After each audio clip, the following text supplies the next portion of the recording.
The Black Widow movie is finally here. Since the very first Iron Man in 2008, we have had only 2 years without Marvel movies, 2009 and last year.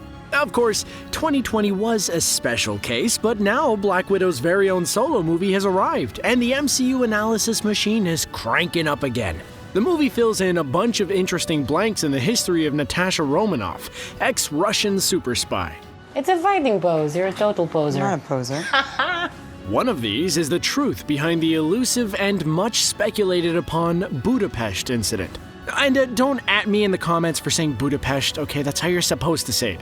You really do believe that? Anyway, so what really happened in the Hungarian capital? Let's get into it. Oh, and spoilers ahead. First up, some important context for the revelations in Black Widow. Natasha Romanoff's first MCU appearance was in Iron Man 2, but that movie didn't really give her much to do. She was charming and kind of mysterious, and she flirted with Tony Stark, and then she beat up a bunch of guys in a corridor. A fun addition to the expanding cast, sure, but not much in the way of character development. It was Joss Whedon's first Avengers movie that began the process of deepening and expanding upon this most conflicted and morally ambiguous Marvel hero. We saw a lot more of her fighting prowess. We saw how skillful she was at manipulation in her opening scene and later on with Loki. We got a sense of her long history and friendship with Clint Barton. And we got a number of hints about her dark backstory. From the red she confessed she wanted to wipe from her ledger, to fleeting mentions of incidents like the hospital fire, Dreykov's daughter, and of course, Budapest. Just like Budapest all over again! You and I remember Budapest very differently. Now, all of these were likely throwaway lines that Joss Whedon came up with because he wanted to give a sense that this character had a long and checkered past. At that time, there likely wasn't a plan to explore any of them further.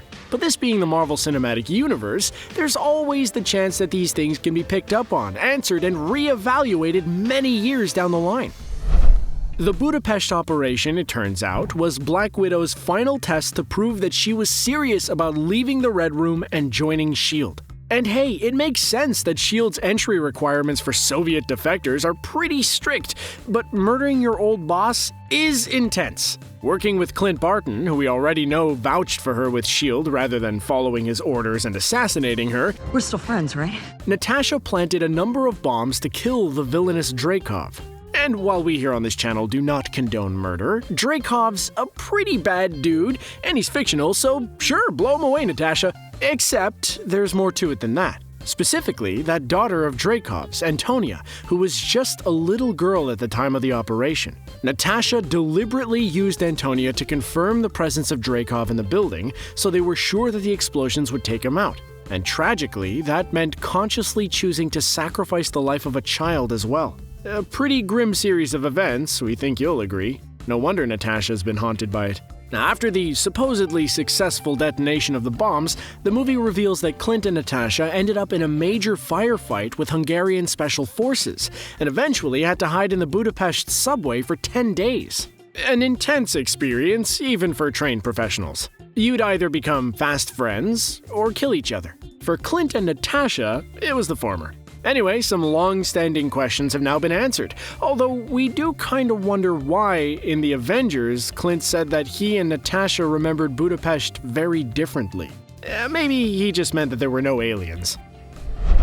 And of course, it doesn't end there. A big theme in Black Widow is the idea that you can't forget or bury the sins of the past, and you need to reckon with the crimes you've committed. Otherwise, they might destroy you.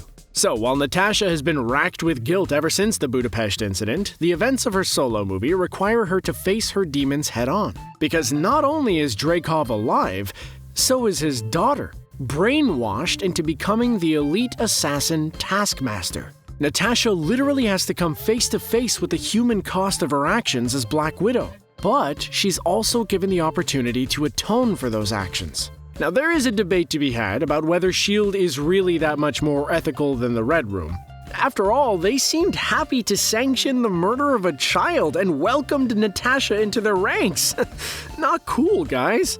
But that's for another video. The point is that while Black Widow lets us in on a key episode from Natasha's life, it's not just an empty exercise in ticking boxes, giving us answers to questions nobody needed to ask. To pick an infamous recent example of prequels over-explaining, it's not Han Solo being given his last name by a random Imperial officer. Solo. The Budapest revelation is heavy stuff, and rightly so, but revealing the truth in the movie gives Black Widow some closure as a character, something that was in short supply during the chaos of Avengers Infinity War and Avengers Endgame. Rest in peace, Miss Romanoff. Okay, so that's Budapest and Dreykov's daughter explained. But what happened in Sao Paulo? And perhaps most importantly, what was young Natasha's favorite band when she was living in Ohio in the 90s? You've set a precedent now, Marvel. We're never gonna be satisfied.